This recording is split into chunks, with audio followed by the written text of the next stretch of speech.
Hello and welcome to ChinnyVision. This time it's the ChinVega Part 2.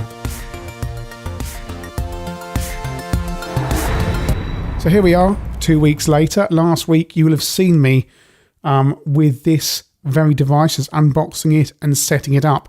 Very briefly, it is a device that cost me £60 or £59.99. It's called a Wikipad. And the idea was to get a quick and easy way of portable gaming from eBay, because people's retro computers, Vegas, still haven't turned up. People who backed that Vega Plus campaign still don't have their computers. So, how have I found this?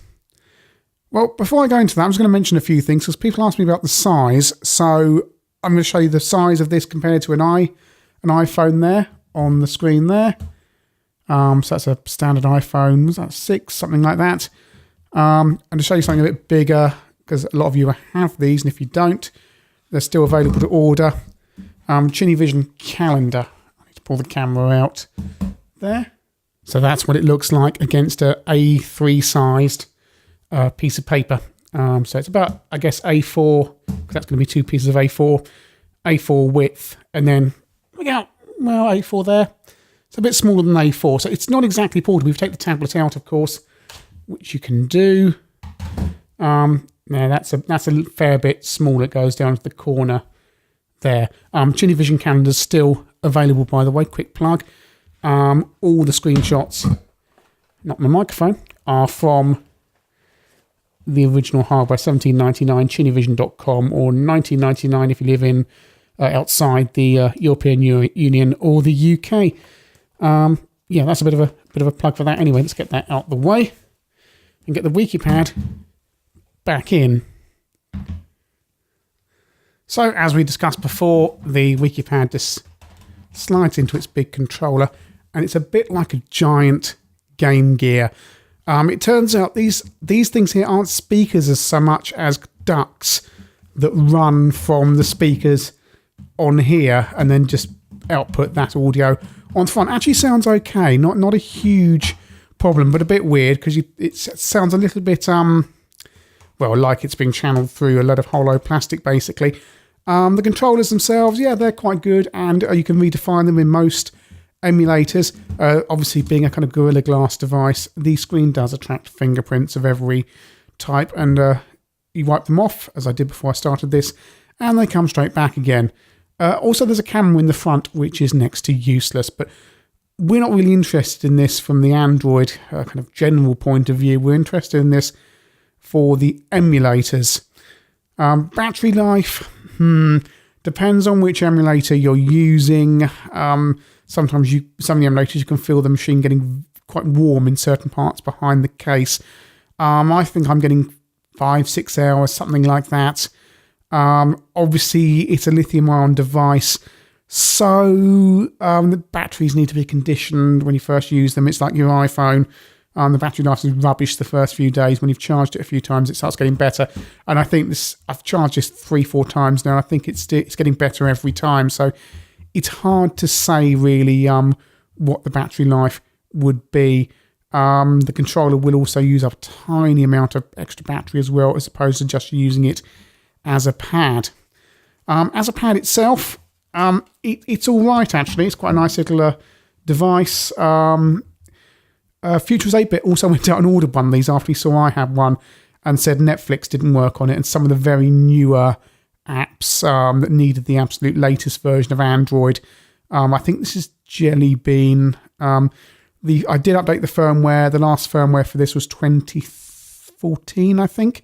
So it's a few years out of date, but for the price, you can't really complain that much. Of course, some people will say, yeah, you can go on Amazon and buy something of a similar spec for about the same price, brand new, and have the latest OS on it. But that's not the point, because with this, you're getting the controller, which makes all the difference for gaming. And believe you me, it does make a difference. Just to have proper controllers, which are a little bit plasticky, but and you don't really, on our games that we play, need the clicky things on the back. I've not really been using those. I've used the shoulder things for a few times. Really, you're looking at your fire buttons And some of the consoles, you're putting your start button and your select button there. And you can use the D-pad, or sometimes use the redefine it to use that up there as well.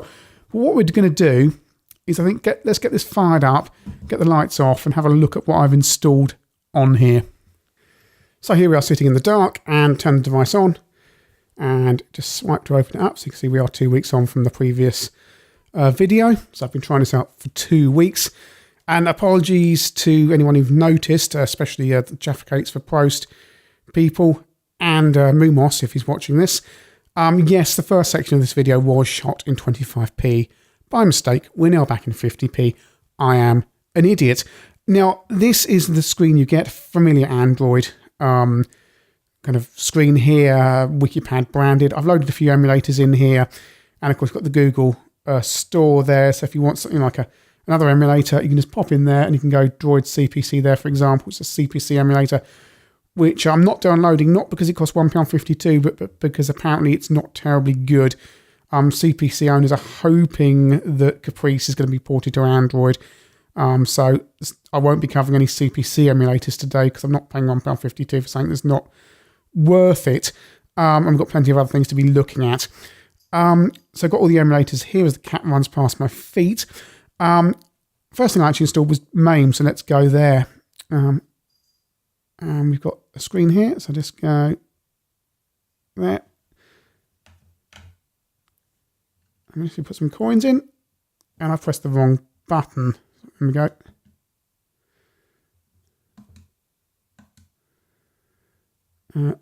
Right, I did configure all this, but now I can't see where my buttons are. But let's put a coin in there and turn the volume up. And press start. You can do all this from the buttons, but I'm in the dark here and I can't remember what I was doing. Proper analog controls on the stick there. And right, something's gone wrong with my controls there, but we can go to option, and we can go to settings, and we can go to input. There's a good way of showing you how this all works. And you can configure your external controller, so we can define the keys. This was all done, but it seems to have forgotten. Player 1. So we've clearly got some fire button problems there. So we have that's fire button 1. That's fire button 2. We have a coin there. We have our start there. And that should hopefully do us. And all the games pretty much have the same kind of control system here, so you can always do that. There we go. And MAME seems to work pretty well on this, even if I can't play properly on there. Some of the games you can't always remove all the on-screen controls for the touch controls, but it's not usually a problem because all the screen's 16:9 and the games are usually 4:3. Space Harrier on a proper analog stick is very nice indeed. Obviously, it is emulation, and emulation is always a compromise. But this seems to work pretty well, and the screen, as I say, looks very nice. So I looked away from the screen just to adjust the thing for you on the viewfinder. But yeah, all good, and MAME works pretty well. I don't know if I need to configure every game or not, but oh no, Outrun seems a bit juddery, so I hadn't tried that. So let's stick a coin and see what goes on. Could be the image, of course, because we all know what MAME is like, and I was playing Power Drift on this, it was fine. So that's a far more powerful CPU in that than Outrun. So anyway, let's give this a go and see if it is a complete disaster. No, it's a complete disaster. But I suspect strongly that is MAME, because if Power Drift works, which I think it does, and put our coin in, and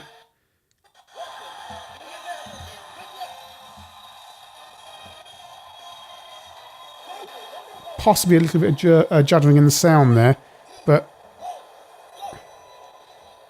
but this is fine. It's very twitchy, and I need to change these controls a little bit, but it's very twitchy on the controls. But yeah, speed's fine, so that's an Outrun ROM issue. So let's exit out of here. And show you what else I've got on here. Right. Exit, yeah.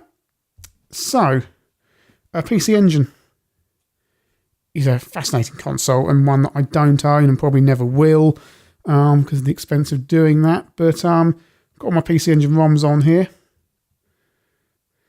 So I'm on the right, and especially when in the dark as well. Bombman.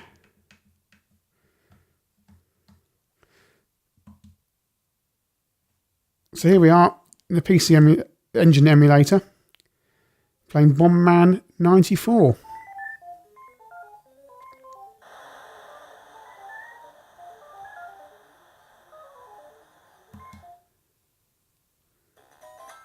What a game, and it's so much better than the Mega Drive version.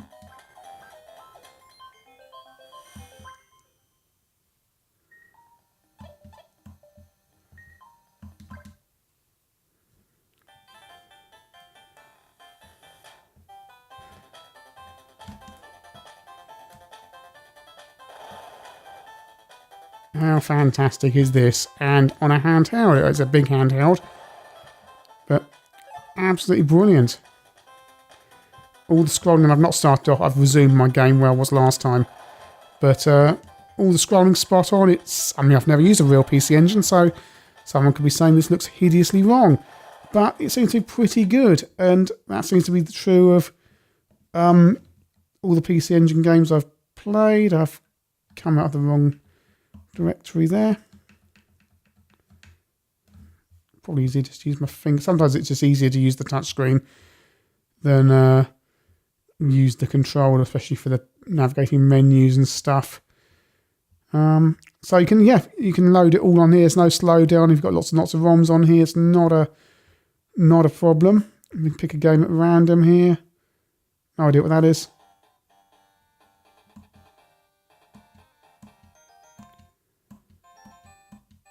Yeah, from Japanese RPGs. Don't know what's going on. No idea. So back out.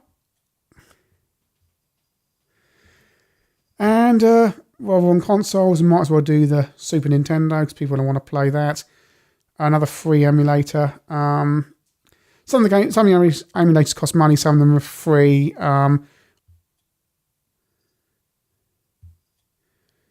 Loading Super Mario Kart.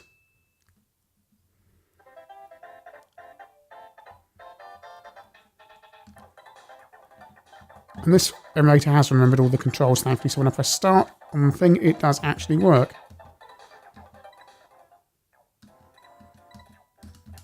Never really, I like some of the later Super Mario games, never really liked the original. I'm going to be chased down now by Nintendo fans.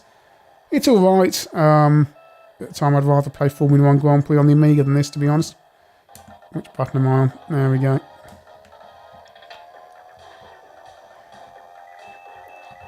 And yeah, it all seems fine. Hard to control it from over here because I think I can get my hands all the way around. But yeah, that works. And all the SNES ROMs I've tried seem to be perfectly fine. I've got Mega Drive on here as well. Won't look at that. But let's look at some of the home computers, starting off with the Amiga. And yes, it's UAE. And it's got all the fun and frolics that UAE has as an emulator. So much fun. I'm going to insert a disk image and Frontier Elite 2, insert. Okay, start that. Kickstart. Oh, don't you just love Amiga emulators? Even though when you've left all the settings in there, they manage to lose it all. So now you've got to find out where Kickstart ROM is. Oh, it's just easy to use a real Amiga. Why do people bother emulating the Amiga? What can we do to make this work? Can we... Can I be bothered? It works. It worked. You can play Amiga games on here. So here's an entire ST emulator that I've already loaded up with the game. It's Ghouls and Ghosts. Press fire to play.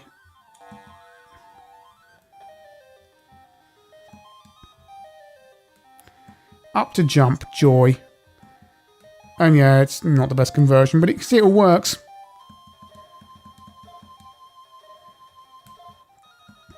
Wonder if you can redefine a second fire button on some of these ST games. Turrican 2 probably certainly can, but this one is just up to jump and it's horrific.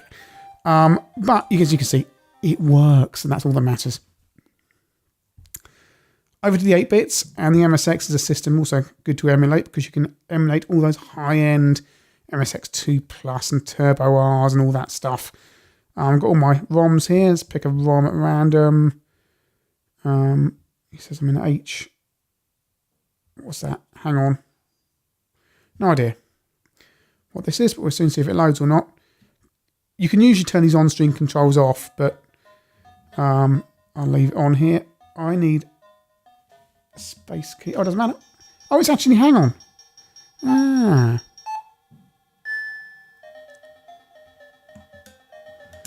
I never knew there was a version of Hang On. I'm in the wrong gear, aren't I? Oh, there's the keyboard. No. It's easier when you're doing this, when you're not sitting to one side, leaning over to see the screen. It works. I can't play it very well, but... oh,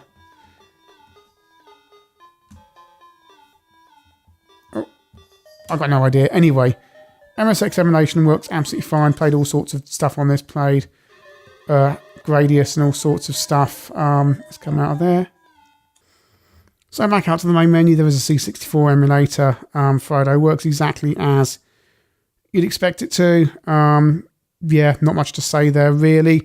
There's a Spectrum emulator as well.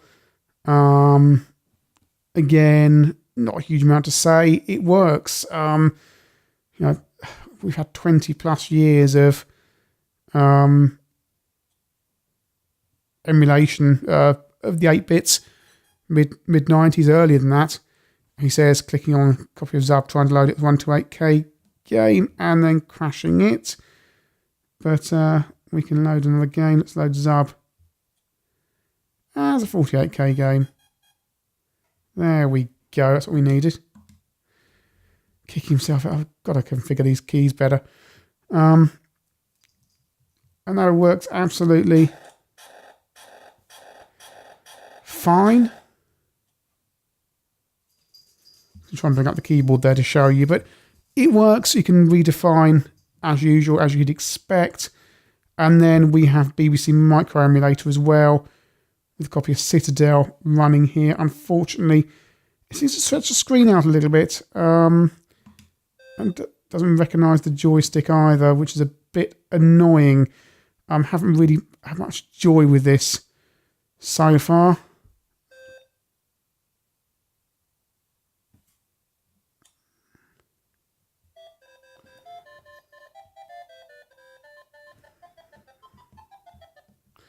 So the BB emulator works. I've not had much joy with it. So far, it doesn't seem to pick up on the joystick. It's not very configurable. It seems to work, but seriously, going to try and use keyboard controls and on-screen keyboard. Yeah, bit of a disaster. Overall, the device, I mean, if you want other Android things on here, has various bits and pieces. I haven't explored them too much. Comes with some games installed, all of which are terrible and require you to buy coins and stuff to make progress. They're all modern games.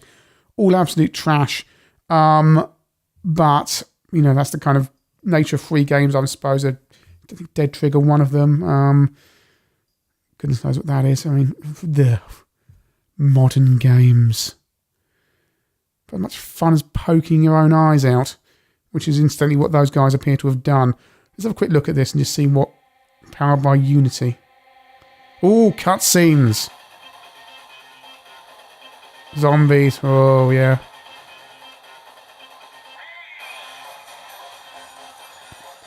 This looks... Oh, it looks terrible. It looks absolutely awful.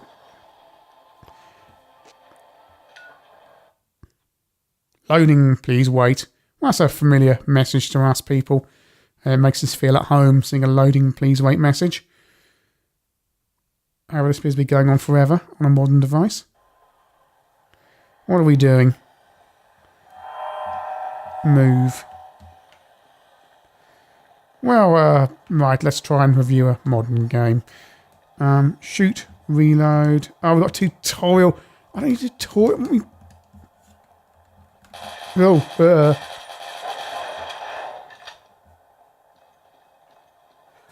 well, the cat's still fighting itself over there, by the way. Oh, dear. Where's the zombie? Oh, dear. I'm confused. I'm being shot by a zombie. They've got pumpkins for heads. Is it because it's Halloween, or is it close to Halloween? And it knows the date. This is no fun at all. What's going on? Stop it! Go away! Duh. Stop! Stop! Stop! Don't care anymore. Exit. Goodness me. Can we get back out to basic? What's it called these days? Yeah, but I mean, it does that stuff. I've got no idea if that's any good or not. Is that what the kids these days play? Is with their baseball caps and skateboards and their sneakers? Got no idea. So here we are back with the lights on, and I'm slightly conscious I've probably made this device look worse than it is, because actually in the 2 weeks I've been playing this, everything was working faultlessly. I've been playing a whole load of PC Engine games, and the MAME stuff was working all fine as well, and playing some Mega Drive stuff which I didn't show. The usual problems are the ones you usually get with emulation. Some of the emulators aren't very good. The Amiga emulator makes you want to tear your hair out, because with a real Amiga, you simply turn it on with your SD card and you're in there and it works, and a few clicks and you're playing the games. With Amiga emulation, it's kickstart, blah, blah, blah, blah, insert disk, select the right configuration for your game. Some people say to me, oh, you could buy Amiga forever, and oh no, you set up lots of different configs. I don't care. I've got an Amiga. It just works. However, this is portable. And if you can put up with a little bit of inconvenience, yeah, you've got a portable Amiga here. The BBC emulator seems a bit like a loss. I've not had any joy with it. Perhaps it's just me. I don't know. The other emulators all seem fine, apart from the lack of CPC support. There is an emulator, but as I say, word is, it's not much crop. I apologise if you're the author of that emulator and you feel differently, but that's just the vibes I've been getting. And if Caprice comes out, then that'd be absolutely brilliant. What I've also not mentioned is, if you don't want to lug this thing around, you can just take it out and then use touch controls. And the touch controls these days seem to be much, much better than they used to be. I've taken this out and about with me, took it away last weekend without the controller. I was playing all sorts of things and it was pretty okay. Not fantastic, not ideal, but the screen size is about right for the kind of games we play, and it works pretty well. I can actually feel that's a little bit warm on the back. There it gets warm, so it does get a little bit warm, unlike some other devices. If I go to the battery settings there, I'm down to 82%, and that doesn't seem bad really for the amount of time I've been on. That's what full brightness. I've been running this for about an hour, so we've lost about 98% when I started. So yeah, not too bad. It's not going to last as long as some other devices. If it doesn't seem too bad, as you can see, the majority of the usage there is screen, because I've got this on absolute maximum brightness for the camera. I'll put it back in this little case there. Yeah, I mean, £59. You could go and buy a newer device. This is a 2013 device for less money. But you get the controller with this, and it's really nice to use these when you've got it all set up, and it's fiddly to get it set up. Once you've got it set up, it's really good, especially with these analog bits here. They're quite nice indeed, and if the buttons are a little bit plasticky. Now, when I started this, the idea was that, is this a alternative to the Vega Plus. Well, the Vega Plus was going to be smaller, wasn't it? It's going to be more like an iPhone-sized device, but it could only run Spectrum games. This can run pretty much everything. Sorry, CPC users. I know there's a problem there, although you can go and get the emulator if you want. It does run everything. It's a little bit too big, but as a standalone, it's far, far better. That will fit in your bag fine.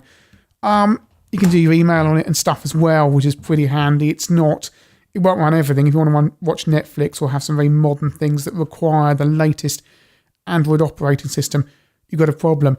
And you've got to remember the hardware in this is aging. I'm also concerned about the Wi-Fi performance because it constantly says my Wi-Fi signal isn't very strong even when it's next to the router. Now, as I said earlier, the Future was 8-Bits also bought one of these. He said he hasn't had a problem, so could just be my device. And also, remember I said in part one of this review that the screen had a kind of stickiness to it. The problem was, when I unboxed the device, I had charged it, and evidently the device had been warmed. It got warm when I charged it, and the protective coating thing had just kind of stuck itself down or melted slightly or something, so that when I tore it off, it left a mess everywhere, and I was scrubbing this for quite a while. So, yeah, if you get a new device, take the screen protector off before you charge it. Overall, the Wikipad is a bit of a mixed bag. Yes, it's a good gaming device for portable use. A little bit too big. Does have the advantages of all these controls. Sounds a little bit odd through these speakers or holes, but it kind of works. £59. It's not too bad, really. If you've got an Android device already, it's probably more powerful, although you won't get the advantage of these controls.